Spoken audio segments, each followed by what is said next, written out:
Buenos días, muy buenas tardes o muy buenas noches según cuando estén escuchando este video. Comenzamos la segunda clase sobre Mass Communication Research. Recordemos que este era un conjunto de estudios, un conjunto de escuelas aplicadas, creadas en Estados Unidos en la primera mitad del siglo XX, que eran teorías con un fuerte enfoque empírico y además cuyo conocimiento estaba destinado a los gestores de la comunicación, es decir, a los gobiernos, a las Fuerzas Armadas, a los empresarios de la comunicación, para que aplicaran al momento de difundir sus productos. ¿Bien? Sus productos culturales. En el caso, en esta oportunidad vamos a hablar de lo que fue las teorías funcionalistas de la comunicación, es decir, aquellas planteadas en el marco del estructural funcionalismo como paradigma, y que bueno, van a ser muy interesantes y van a ser mucho más en cuenta. Y además nos permiten hacer la transición hacia los efectos a largo plazo que habíamos hablado en la clase pasada. Estas teorías surgen en torno a la década del 50. Hay autores reconocidos como Parsons, como Wright, como Lazar Perry Merton, como De Flair, como Katz. ¿Bien? Es decir, todos un conjunto de autores que van a plantear una visión global de los más media. Aquí es interesante entender el concepto de función. ¿Bien? Eh, Porque, a ver, nosotros veníamos hablando de efectos, ¿no? Los efectos de la teoría de la aguja hipodérmica, los efectos según los estudios de la corriente empírico-experimental, eh, de los estudios empíricos sobre el terreno. ¿Sí? En este caso resulta interesante entender el concepto de función. Por eso les voy a plantear una definición que va a dar Merton. Bien, aquí hace un tiempo encontré una compilación de sus trabajos a muy buen precio, y además son todos textos clásicos de él, bien, así que hay un raconto interesante. Dice eh, Merton al hablar sobre funciones manifiestas y latentes, ¿no? Que es como se denomina su artículo. El concepto de función implica el punto de vista del observador, no necesariamente el del participante. La expresión función social se refiere a consecuencias objetivas observables y no a disposiciones subjetivas, es decir, propósitos, motivos o finalidades. Y el no distinguir entre las consecuencias sociológicas objetivas y las disposiciones subjetivas lleva inevitablemente a confusión en el análisis funcional, como puede verse en el siguiente párrafo, ¿no? Ahí no vamos a leer. Entonces, cuando hablamos de función, hablamos de las consecuencias objetivas que observa un observador, es decir, en este caso un investigador. Y está lejos de las ideas subjetivas, bien, lo que creemos que podría generar. ¿Sí? La Mass Communication Research creía que se podían generar el efecto de la manipulación. Bueno, acá están planteando un enfoque más desde la investigación y de la ciencia. Es importante también entender una modificación en el contexto en el cual se estudia la comunicación. Hasta ese momento estaba todo muy vinculado con los contextos de campaña o de propaganda, ¿no? Aplicados a un determinado momento. Pensemos que la teoría de la aguja hipodérmica sí planteaba investigaciones en el marco de la Primera, la Segunda Guerra Mundial, gobiernos totalitarios. Luego había campañas políticas, bien, incluso en el medio de elecciones presidenciales. Bueno, aquí lo que se van a estudiar son las funciones de la comunicación, de los medios masivos de comunicación en la cotidianidad. Viene a decir durante todo el tiempo, bien, no es aplicado a un contexto particular de campaña electoral. ¿Sí? Entonces, este paradigma, bien, la teoría funcionalista aplicada a la comunicación de masas, va a pensar a los más medios según la sociedad en la cual se encuentran, los va a estudiar va a estudiar la comunicación de masa según el equilibrio y el conflicto, bien que eso es propio del paradigma estructural funcionalista que vamos a ver a continuación. Em, y lo que van a observar es qué contribución hacen los medios masivos al sistema global de la sociedad, bien como una parte de. Por eso es importante entender el planteamiento estructural funcionalista a partir de Talcott Parsons, bien un sociólogo muy reconocido en las ciencias sociales y en la sociología por plantear las ideas bases del estructural funcionalismo. Entonces, por un lado, el estructural funcionalismo entiende la sociedad como un organismo, ¿sí? Como un organismo cuyas partes contribuyen al equilibrio. Bien, es decir, que mientras estas partes tengan una función cada uno que contribuye a un equilibrio, este sistema, este organismo va a perdurar en el tiempo. Y además, lo que va a plantear también es cómo los actores sociales, las personas, ¿bien?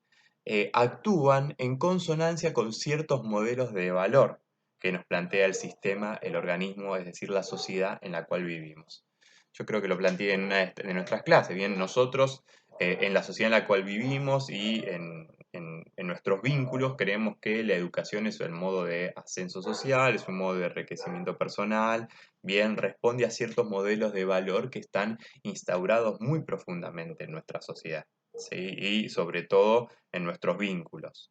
Bien, entonces digo, bueno, nosotros lo que plantea esto es, hay un concepto ahí que aparece en el libro que es el de drogados culturales, es decir, cómo los seres humanos actuamos impulsados según el estímulo de valores culturales que están interiorizados. Bueno, nosotros, esos valores culturales influyen en nosotros, por algo estamos hoy todos y todas aquí en esta clase virtual de la universidad, bueno, porque creemos en eso. Bien, eso es un valor cultural que se ha construido en el tiempo y que nosotros lo llevamos a cabo. Es muy probable, bien, en mi caso soy primera generación de universitario en mi familia. Bueno, mi papá, por ejemplo, no tuvo la oportunidad de estudiar, desde muy chico dejó la secundaria para ir a trabajar, trabajó durante 40 años y una vez que logró cierta estabilidad, nos inculcó a sus hijos que estudiáramos en la universidad. Bueno, es un modelo de valor. Fíjense que él no lo pudo llevar a cabo porque tenía la necesidad de trabajar, pero sin embargo a sus hijos sí se los volcó.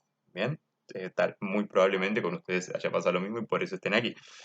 Em, es más, hay casos en los cuales los hijos no sabemos bien qué estudiar, ¿no? Y el padre atrás, bueno, fíjate esto, nos ayuda, nos brindan información. Habrá pasado. Bueno, probá con esto, si no te gusta esto, podemos probar con este otro. Bien, bueno, eso tiene que ver con un valor cultural interiorizado y bien, como yo también comparto ese valor cultural, bien que haya sucedido, ¿sí?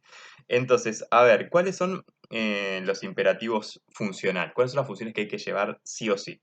Bueno, en primer lugar hay que conservar el modelo, ¿sí? Y hay que controlar las tensiones. Bueno, el modelo se tiene que ir conservando para ir perdurando. Fíjense que hoy estamos incluso estableciendo medidas drásticas para conservar ese modelo. Bien, y también hay que controlar las tensiones. Cada vez que hay un conflicto entre la sociedad hay que controlarlo, hay que solucionarlo, pues si ese conflicto no se soluciona puede poner en crisis a todo el sistema, ¿sí? Es decir, nuestra sociedad. En segundo lugar, hay que adaptarse al ambiente. Bien, el ambiente no mantiene el statu quo todo el tiempo, no se mantiene igual todo el tiempo. El ambiente, el entorno, lo que nos rodea va cambiando. Y ante ese cambio nos vamos adaptando a los cambios que ocurren en el ambiente. Me parece que esta clase virtual también es un gran ejemplo de todo ello. El aislamiento social preventivo obligatorio también es un ejemplo de ello, ¿sí? Em, Asimismo hay que perseguir una finalidad. Bien, yo siempre planteaba que ¿cuáles son esas persecuciones de finalidad? Bueno, el crecimiento económico es algo que está muy instaurado en los países, en los modelos, sobre todo económicos capitalistas, así como el nuestro, crecer económicamente, pues bueno, no se discute tal vez tanto cómo crecer, cómo redistribuir esa riqueza, pero el crecimiento económico es algo que está consolidado. Mejorar la educación, bien, mejorar la salud, disminuir la delincuencia, disminuir digo, cualquier conflicto. Bueno, esas son finalidades que están y que hemos escuchado en los últimos años. Jugando, o sea, poniendo ejemplos con la pandemia, bueno, fíjense hoy que la finalidad, y hay incluso de una construcción muy simbólica en torno a la paz, en torno a la responsabilidad, en torno a la solidaridad, que la persecución que estamos haciendo ahora todos es aplanar, bien, aplanar, amesetar, achatar la curva de contagios, poder que haya la menor cantidad de muertes y contagios posibles, ¿sí? Digo, bueno, fíjense cómo se busca todo el tiempo una finalidad. Y asimismo la integración entre las diferentes partes, bien, la integración entre las diferentes partes que componen ese sistema, bien, ese organismo. Nosotros, por ejemplo, en este momento formamos parte de un subsistema, bien, de una subestructura que es la educación. Bueno, nosotros, ¿cuál es la función? Bueno, ir compartiendo el conocimiento, ese conocimiento también va acompañado de una serie de valores, de una serie de dinámicas, de una serie de cotidianidad. Bueno, eso es lo que estamos llevando a cabo continuamente. Em, a ver, ya comentamos la importancia que tiene la cultura, ¿sí? Cómo hay ciertos modelos de valor que se van repitiendo. Y es interesante también que Merton, ¿sí? Caracteriza lo que son las disfunciones. ¿Bien? ¿Por qué caracteriza lo que son las disfunciones? Porque aquí, como hay funciones que contribuyen al equilibrio, contribuyen a la estabilidad, también hay disfunciones que obstaculizan la satisfacción de necesidades que son fundamentales para mantener el sistema, el organismo, la sociedad. Estas disfunciones pueden ser directas o indirectas, bien, perdón, tanto las funciones como las disfunciones pueden ser directas o indirectas, viene a decir que pueden ser adrede o pueden ser producidas sin querer, bien, y también son manifiestas o latentes, es decir, que pueden ser deseadas y reconocidas, bien, o pueden ser llevadas a cabo sin ese objetivo, bien, a ver, con el objetivo de querer contribuir al equilibrio del sistema, por el contrario, puede generar una disfunción y perjudicar al sistema. Bien. Entonces, es importante agregar un último concepto antes de ir a pensar las diferentes funciones que sean. Hay diferentes teorías que plantean funciones. Es importante también señalar el concepto de homeostasis, ¿sí? Que el concepto de homeostasis está vinculado con el equilibrio de este sistema. Bien, entonces, avancemos. A ver, una de las primeras teorías funcionalistas, y por eso hablamos el texto, fue el planteo que hace Laswell. Bien, ¿recuerdan ahí cuando hablamos del paradigma de Laswell y cuando hablamos de las funciones de la comunicación? Bueno, él hablaba de tres funciones básicas, que uno era la vigilancia del entorno, una segunda función era articular una respuesta entre las partes frente a un cambio en el entorno, bien, y la tercera función era transmitir la herencia cultural y social a las nuevas generaciones. Bueno, en este sentido, Wright agrega una cuarta función de la comunicación de masas que a mí me parece sumamente interesante para pensarla, porque hoy siempre lo cumplió bien y sobre todo con medios como la televisión, que es el de el entretenimiento. Bien, es decir, que más allá de esas tres funciones que Wright reconoce, las comparte, hay una cuarta función que es el de entretener a la sociedad. Bien, fíjense incluso que hoy en día, ante esta situación de encierro, hay recomendaciones, cuando comenzó todo esto, lo hablé muy rápido con algunos amigos, digo, hay recomendaciones sobre no estar sobreinformado, ¿no? Porque si uno está sobreinformado con la idea de muerte, con la idea de contagios, etcétera, y además no siempre los especialistas son los que terminan comunicando esto, sino lo comunican algunos periodistas sin la necesidad la necesaria responsabilidad. Bueno, fíjense que también se plantea esto, no estar sobreinformados y buscar modos de entretenimiento. ¿Bien? Buscar programas que nos hagan reír, digo, hay muchas cositas en Instagram que están, por ejemplo, circulando que nos hacen reír, que nos sacan una sonrisa. Bueno, todas esas cosas son muy importantes en este momento. ¿Bien? Em, Dicho esto, sí, hay otras funciones y disfunciones que ya aquí las vamos retomando de autores como Lazar Merton. Ustedes tienen también ahí unas fotocopias para leer. El texto de Lazar Merton se denomina Comunicación de masas, gusto popular y acción social organizada. Es un textito breve que yo le voy a pedir que lo lean, ¿bien? Y de allí el texto de Wolf va a ser como una especie, va a sacar algunas investigaciones, pero con una base en este artículo de Lazar Merton que, insisto, ustedes tienen para leerlo. Entonces, lo que van a hacer es ver funciones y disfunciones con respecto a la sociedad y con respecto al individuo. Bien, comencemos por las funciones con respecto a la sociedad. La primera función es alertar a los ciudadanos sobre amenazas y peligros. Bien, la primera función con respecto a la sociedad es alertar sobre amenazas. Bien, siempre que di esta clase puse como ejemplo huracanes, terremotos, maremotos, granizadas, ¿no? Bueno, esas serían las amenazas que siempre se me ocurrieron. Bueno, hoy tenemos una nueva muy clara, bien. Fíjense, y personalmente creo que en las primeras semanas, creo que el sistema mediático y las redes sociales funcionaron muy bien para hacernos tomar conciencia acerca de la gravedad que estábamos planteando, ¿no? Digo, yo tengo amigos en otros países, en Latinoamérica, y esto lo comentaba, digo, acá los primeros días, que además hubo una reunión del gobierno con los dueños de los medios de comunicación, me parece que se explicó todo con muchísima claridad acerca de la gravedad, y diría también que incluso en la mayoría de los casos, por supuesto que siempre hay ovejas negras, pero en la mayoría de los casos sin generar pánico, ¿no? O sea, sí una responsabilidad, sí señalar la gravedad, pero no hubo mensajes de miedo y pánico continuos, en una primera etapa al menos, esa es mi lectura.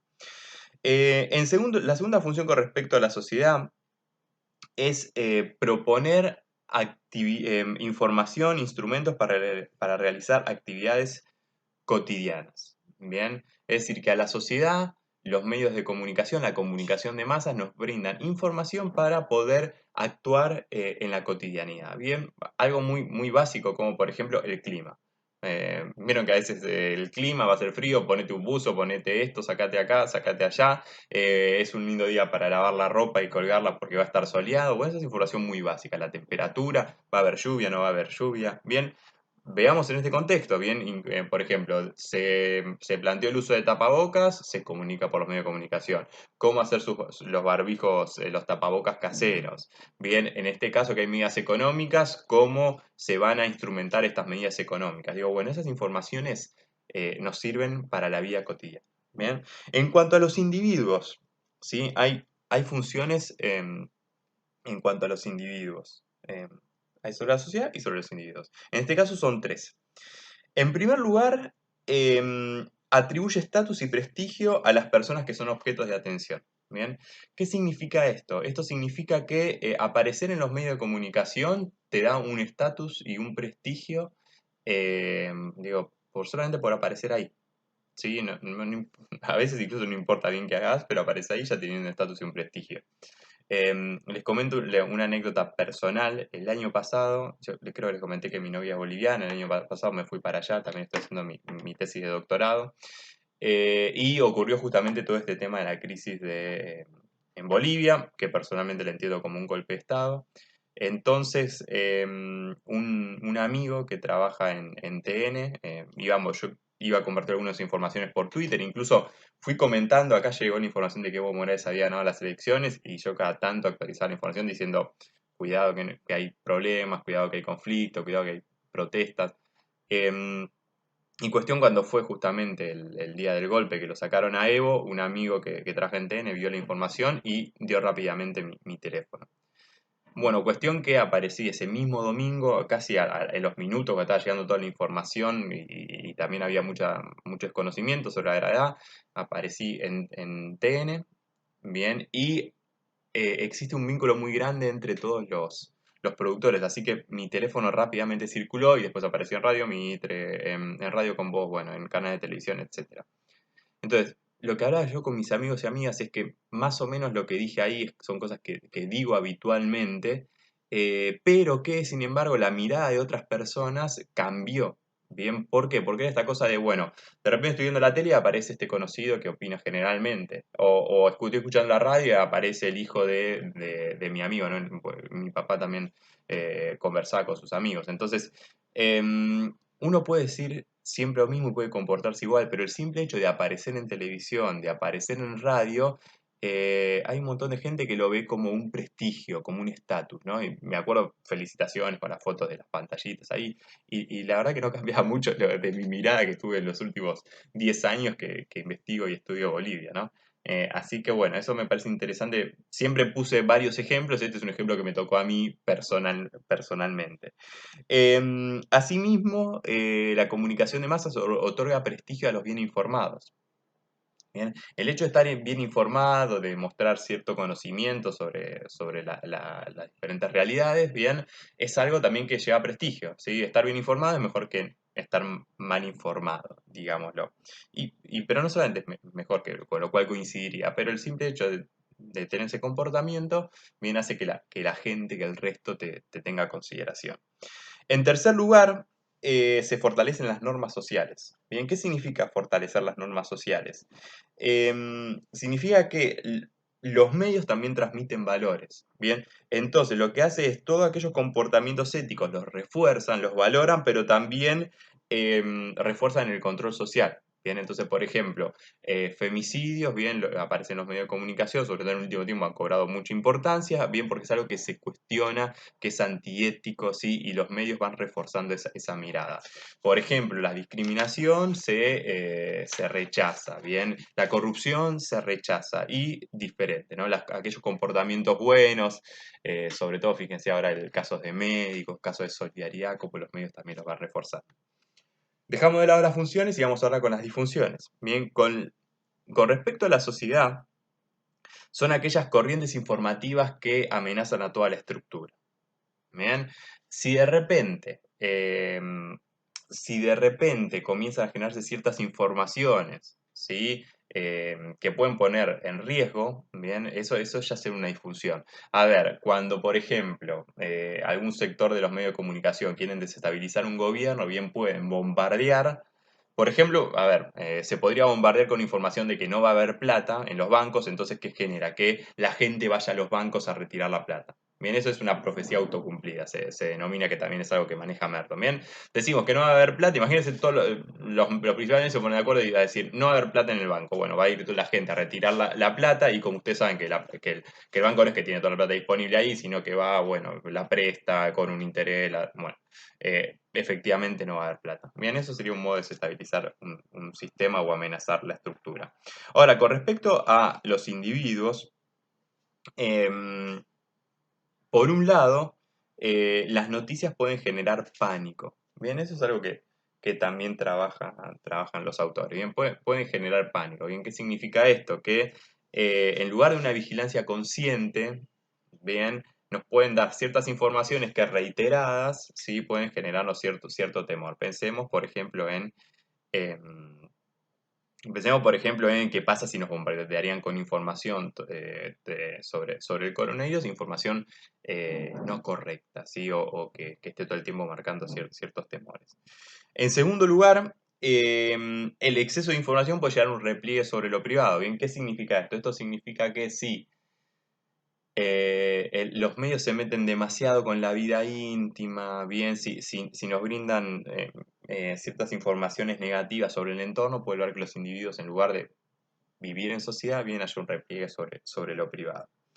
Y finalmente, una me parece a mí bastante interesante, que es la disfunción narcotizante, que la disfunción narcotizante parte de una premisa equivocada, ¿no? ¿Cuál es el planteo que hacen los autores? Bueno, y Lázaro y Merton lo explican con bastante claridad en el texto que tienen que leer. A ver, hay personas que confunden, están informadas sobre política con participar políticamente. ¿Sí? ¿Qué significa esto? ¿Qué significa esto? Y pensemos también, yo creo que en el último tiempo hubo como un muy mal uso del concepto de política, un intento de desprestigio de la política. A ver, la política es participar bien de la discusión social. Bien, participar de la discusión y de los debates sociales. Bien, por ejemplo, el tema ambiental es un tema político, ¿sí? Porque afecta a toda la sociedad y porque también hay intereses en el medio que para exacerbar sus ganancias no tienen que, digo, tienen que contaminar el medio ambiente. Sí, entonces digo, eso me parece algo interesante y es algo que es un tema muy naif, que en líneas generales todos estamos en contra de la contaminación. Bueno, entonces eso es intervenir políticamente en la discusión política, ¿sí?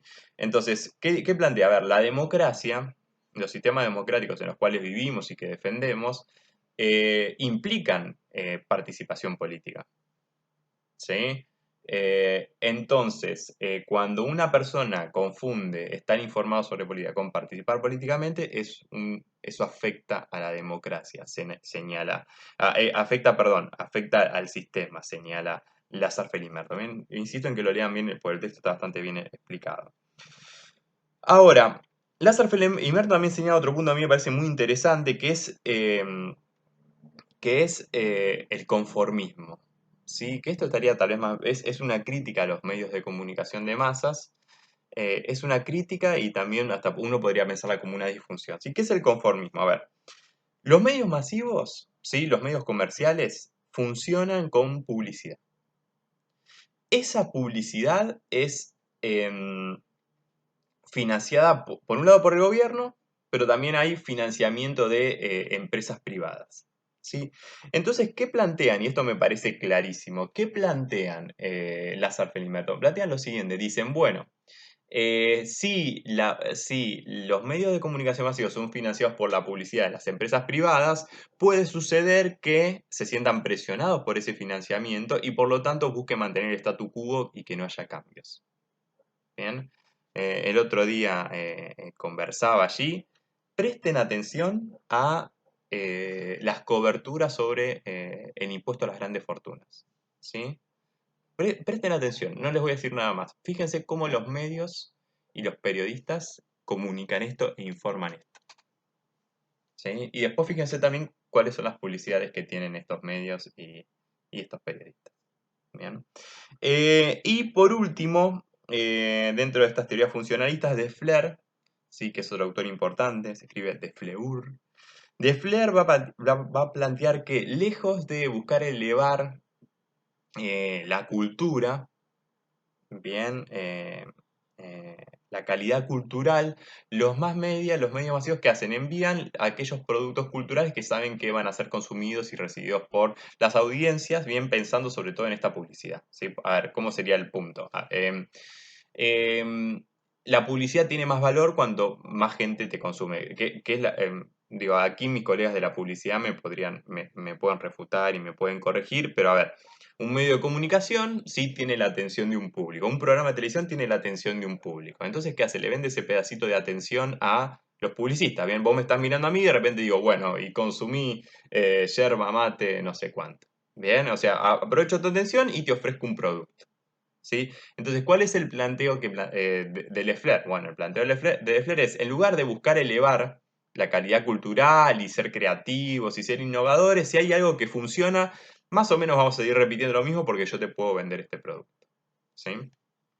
A veces se planteo las diferentes teorías funcionalistas sobre la comunicación, ¿sí? Pensar también en incorporación del concepto de disfunción. Dicho esto, hay una subteoría que se despliega, está dentro, ¿bien? Que tiene que ver con la hipótesis de usos y gratificaciones, ¿bien? Hay una segunda teoría que es la teoría de la agenda setting, que nosotros vamos a ver en el próximo video, en la próxima segunda parte de la clase. Sé que este se está haciendo largo, llevamos 27 minutos, así que voy a acelerar un poco, pero que me parece importante que lo incorporemos aquí. A ver, la hipótesis de usos y gratificaciones va a cambiar la pregunta sobre la linealidad de la comunicación. Bien, hasta este momento nos estamos preguntando, ¿qué efectos tienen los medios? ¿Qué función cumplen los medios? Bueno, ahora vamos a preguntar al revés. ¿Qué hacen las personas con los medios masivos? Bien, ¿qué hacen las personas, qué hacen las audiencias, qué hacen los oyentes, los televidentes con los medios masivos? ¿Sí? Porque aquí, fíjense que cambia un poco cambia la mirada sobre el receptor. Nosotros esto ya lo habíamos comentado con la escuela de Palo Alto, bien, pero pensando en la escuela de Palo Alto en la comunicación interpersonal. Aquí estamos hablando de la comunicación masiva. Bueno, ¿qué hacen los receptores? ¿Qué hacen las audiencias? Fíjense que este cambio es fundamental porque le damos al receptor la capacidad de que es una persona activa. Bien, yo decido prender la televisión, yo decido poner el celular de determinada radio, yo decido comprar determinado diario o a escribir www. Bien, eso es el receptor, es un sujeto de pleno derecho, inicia la comunicación, bien, es algo activo, no es secundario. ¿Y cuáles son los fundamentos? Bueno, como decía recién, que la audiencia es activa, que tiene iniciativa, y esa iniciativa es según las necesidades. Bueno, ¿qué necesidad tengo yo para satisfacer cuando pongo determinado programa de televisión? ¿Sí? Digo, hoy lo podríamos llegar incluso a redes sociales, cuando busco tal canal. ¿Qué necesidad quiero satisfacer?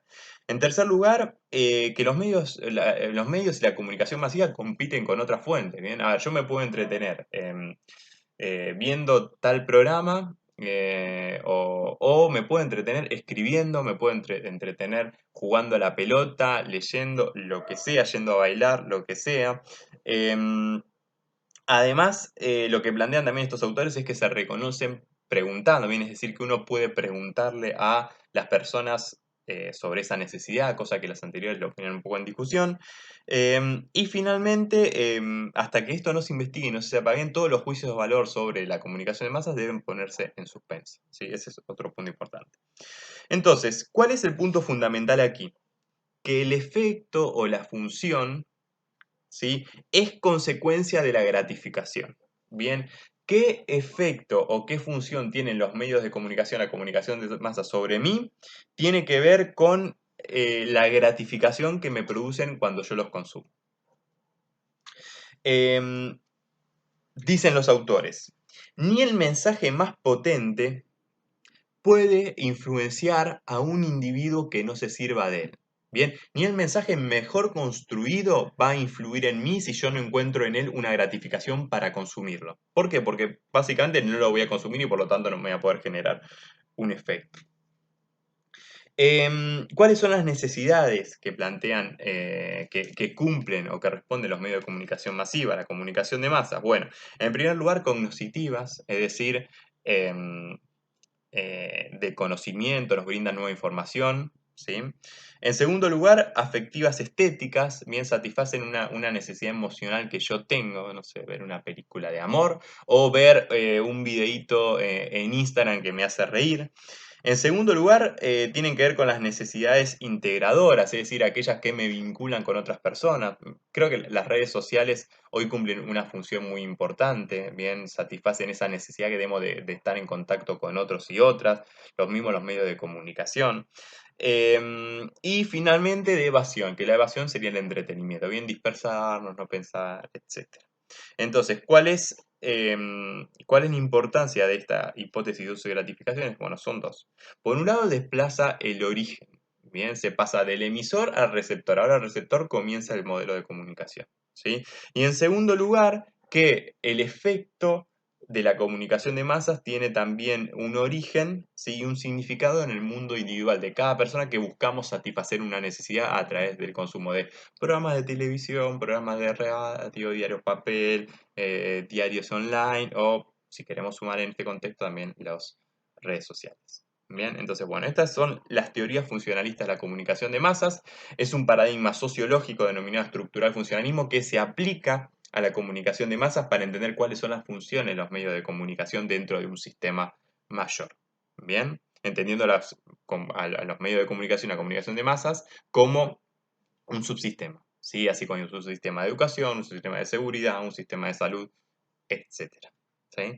Lo que vamos a ver en el segundo video, en esta segunda parte de la clase, es la función de la agenda setting, que también se encuentra dentro de estas teorías, pero que ha tenido un efecto mucho mayor dentro de la academia. ¿Bien? ¿Por qué? Porque nos permite pasar de los efectos de corto plazo a los efectos a largo plazo. Viene a decir que no hay que medir el efecto en un contexto pequeño, sino que ver qué sucede en el largo plazo, a lo largo de meses, a lo largo de años, etc. Bien, bueno, hacemos un cortecito y volvemos en minutos.